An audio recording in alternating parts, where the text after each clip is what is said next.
नमस्कार, आप देख रहे हैं द हिंद 24 न्यूज और मैं हूं आपके साथ साक्षी निर्वाण।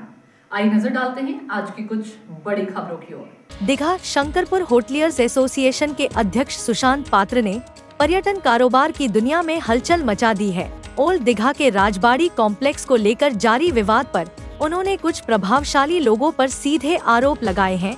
सुशांत पात्र ने कहा, मकोर्ट के आदेश और सरकारी नियमों के तहत ही दीघा राजबाड़ी कॉम्प्लेक्स में होटल व्यवसाय चला रहे हैं।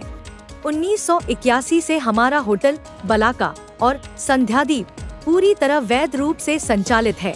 उन्होंने कुछ लोगों और मीडिया के एक वर्ग पर झूठे आरोप लगाने का आरोप लगाया। कुछ व्यक्ति और कुछ पेड मीडिया हमारे खिलाफ झूठा प्रचार कर रहे हैं ताकि हमारी साख खराब की जा सके। हम इस साजिश का कड़ा विरोध करते हैं। सुशांत पात्र यही नहीं रुके, उन्होंने और भी गंभीर आरोप लगाए। दीघा राजबाड़ी सेक्टर में कई प्रभावशाली लोग दूसरों के होटल गैरकानूनी तरीके से कब्जा कर बैठे हैं। यहाँ तक कि मंदारमणी में अवैध होटलों को मंजूरी दिलाने के लिए कटमनी ली गई है। हमें सब जानकारी है। उनके इस बयान से दीघा के होटल और व्यापार जगत में सनसनी फैल गई है। कई लोगों का कहना है कि सुशांत पात्र के खुलासे से पर्यटन व्यवसाय के भीतर चल रही छिपी राजनीति और स्वार्थ संघर्ष अब खुलकर सामने आ गए हैं। अब सवाल उठ रहा है, क्या दीघा का पर्यटन उद्योग सच में पारदर्शी है? इस घटना ने समुद्र किनारे बसे इस शहर में प्रशासनिक सख्ती और वैधता पर नई बहस छेड़ दी है।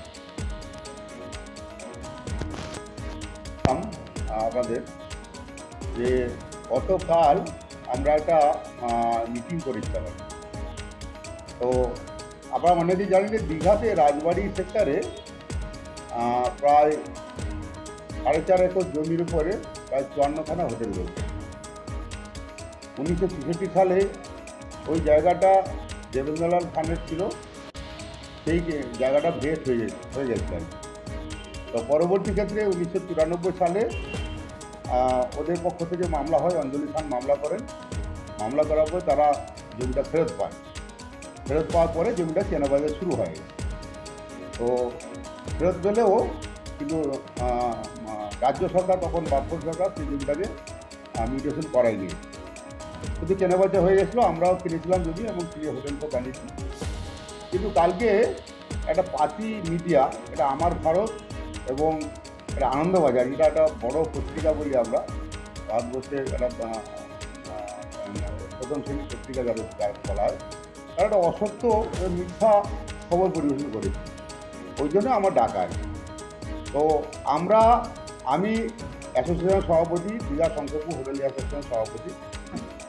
আমার অধীনে বা আমার ইয়েতে মানে অ্যাসোসিয়েশনের মধ্যে যে সব মেম্বার আছে তারা কিন্তু সবাই সেখানকার মেম্বার। এই যে 54খানা হোটেল সবাই কিন্তু আমাদের মেম্বার, এবং আমরা বহুদিন ধরে এই মামলা লড়ে আসছি যাতে আমাদের জায়গাটা আমাদের পক্ষে হয় আর কি। তো যেহেতু আমরা কেনাবেচা করেছি, অঞ্জলি খানের পক্ষ থেকে তারা টাকা দিয়েছে, তারা আমাদের নামে করতে পারেনি, আমরাও করতে পারছি না, মামলা চলছে। তো আমরা গত মাসে আমরা আধিকারিকদের সঙ্গে বসেছিলাম, বসে একটা আলোচনা হয়েছে। তারা একটা প্রস্তাব আমার দিয়েছে যে আপনারা দরখাস্ত করুন এবং ইন্ডিভিজুয়াল সবাই দরখাস্ত করুন। কীভাবে দরখাস্ত করতে তার পদ্ধতি বলে দিচ্ছে, যাতে দরখাস্ত করে সরকারের কাছে পাঠানো হবে। সরকার আমাদেরকে যেভাবে দিতে চাইবে আমরা সেভাবে নেব। সেই জন্য গতকাল মিটিং ডেকেছিলাম এবং সবাইকে আমরা একটা ফর্মে কীভাবে আবেদন করতে হবে তার একটা ফর্ম আমরা দিয়েছিলাম। কিন্তু এই মিডিয়া আমাদের নামে বা আমার নামে আমাকে কালিমালিপ্ত করার জন্য, আমাকে জনসমক্ষে হেয় প্রতিপন্ন করার জন্য আগে বাজে কথা লিখেছে। তার জন্য আমার প্রতিবাদ, যে যারা লিখছেন বা আমার যে স্টেটমেন্টটা যা সকালবেলা যে মিডিয়া নিয়ে যেত সেই স্টেটমেন্ট সবাই শোনেন, তাহলে বুঝতে পারবেন আমি কী বলেছি। আমার সেখানে একটা কোনো মিথ্যা কথা নেই, আমার কোনো ব্যক্তিগত স্বার্থ আমার সেটা নেই। কিন্তু আমার একটা স্বার্থ হচ্ছে, তো আমারও জমি আছে ওখানে, যেহেতু আমিও সেখানে হোটেল মালিক। আমার জমিটা তো আমি চাইবো যে মিউটেশন বা আমার নামে করে নিতে, কিন্তু টাকা দিয়ে, প্রচুর পরিমাণ টাকা দিয়ে আমরা কিনেছি এবং গভর্নমেন্টের স্যাংশন, প্ল্যান স্যাংশন করে, গভর্নমেন্টের ট্যাক্স দিয়ে, যাবতীয় সরকার লাইসেন্স থেকে আরম্ভ, আমার ফায়ার লাইসেন্স থেকে আরম্ভ করে, পঞ্চায়েত ট্যাক্স থেকে আরম্ভ করে, ডিসিসি দেওয়া, সব কিছু আমরা করে আছি। তো সেখানে জায়গাটা এখন আমাদের নামে নেই। তো সেটা আমাদের করাটি অপরাধ, আমাদের আবেদন করাটি অপরাধ, সেটা আজে বাজে কথা তো দিচ্ছে মিডিয়ারা। আমি মিডিয়া হচ্ছে সংবিধানের চতুর্থ স্তম্ভ, তাদের সবাই লোকে বিশ্বাস করে, তাদের আস্থা করে, তাদেরকে ভরসা করে, তাদের সত্য খবরটা তারা পরিবেশন করে। কিন্তু মিথ্যাভাবে কিছু পেটুয়া লোকের, যাদের স্টেটমেন্ট সেই আমার ভারত দিয়েছে, তাদের মধ্যে একজন লোকের হোটেল দখল করে বসে আছে, সে স্টেটমেন্ট দিচ্ছে।